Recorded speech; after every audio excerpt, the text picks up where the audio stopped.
Floating beyond the final massive set of falls of southeastern Brazil's Rio Mambukaba, it was still hard to believe what we had experienced over the last 5 days. From what we knew about the river beforehand, it seemed like a cut and dry portage fest.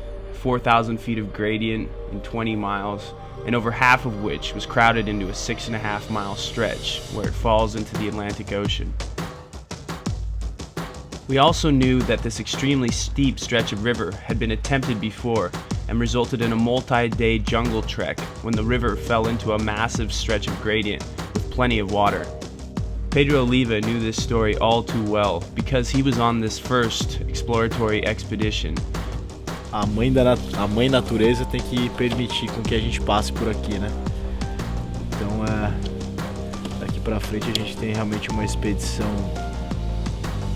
nível de dificuldade bem alta e passo a passo quero ir desfrutando cada momento e chegar lá, mais do que tudo, vivos, né? E bem, com saúde, sem ninguém se machucar. Pedro recalls paddling less than 15 minutes from their put-in before sketchy river-level portages turned into a single massive push into steep, thick, wasp-infested jungle, eventually descending through the mountains to the coast below. Along with Pedro, Chris Korbulik and I are counting on the 3 weeks of dry weather and the end of the dry season in this part of Brazil to turn our descent of the Mambukaba into as much of a canyoneering expedition as a kayaking expedition. For 2 days, we made our way through the upper portion of the river that had never been navigated before.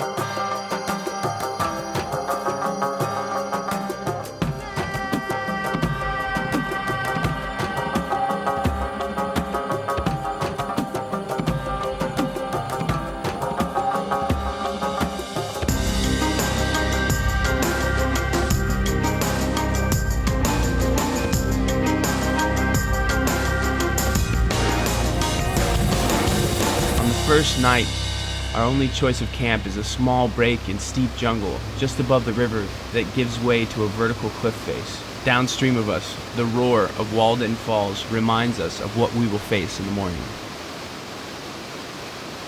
With every mile downstream, seeps emerge from the jungle, slowly adding to the flow of the river. The virgin Atlantic rainforest that surrounds the river acts like a faucet and a sponge. The old-growth forest always gives water back to the river and protects it from the flash floods that decimate other parts of southeastern Brazil where the forest has been cleared.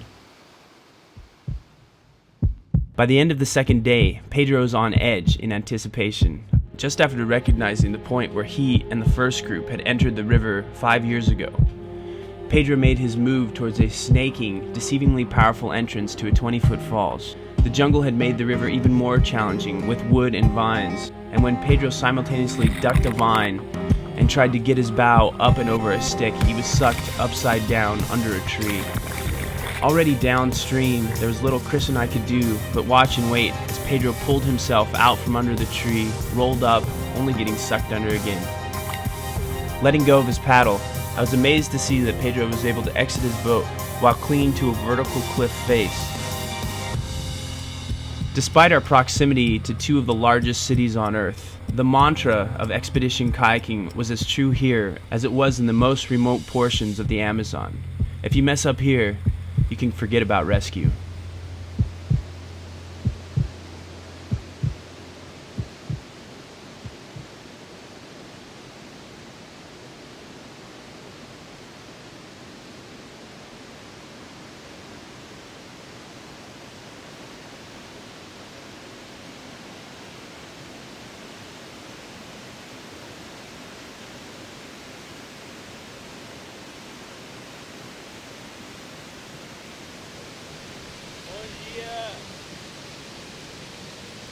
The jungle around us, although stunning in beauty, was the last place you wanted to go with your 8-foot, 80-pound kayak. And Chris especially woke up that morning determined to stay out of the jungle and at river level. It could have taken several hours to move downstream just a couple of 100 yards, but with Chris literally free soloing down climbs through 20 to 50 foot tall boulders perched right above unsurvivable cascading water, we were able to guide our boats, with Chris pulling the rope from downstream and Pedro and I pulling another rope from upstream. Just 45 minutes later, we were floating out of the bottom cascades through vertical walls. Incredibly, we spent the majority of the rest of the day kayaking through whitewater that can only be compared to the Sierra Nevada of California.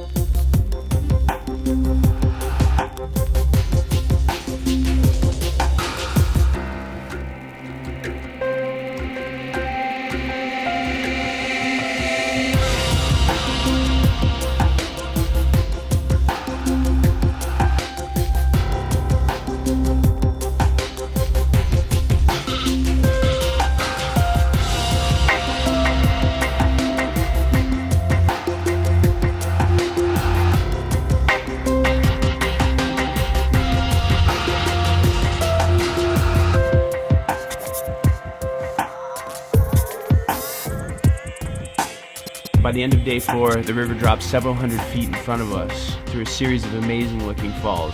Near the end of another brief portage in the jungle, Chris comes literally running back from the scout ahead, claiming the next falls was amazing and runnable.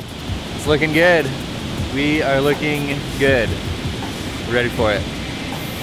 The game is on when Chris rolls the dice in his kayak down one of the most unique drops I've ever seen, and then takes one of the most unique beatings I've ever seen.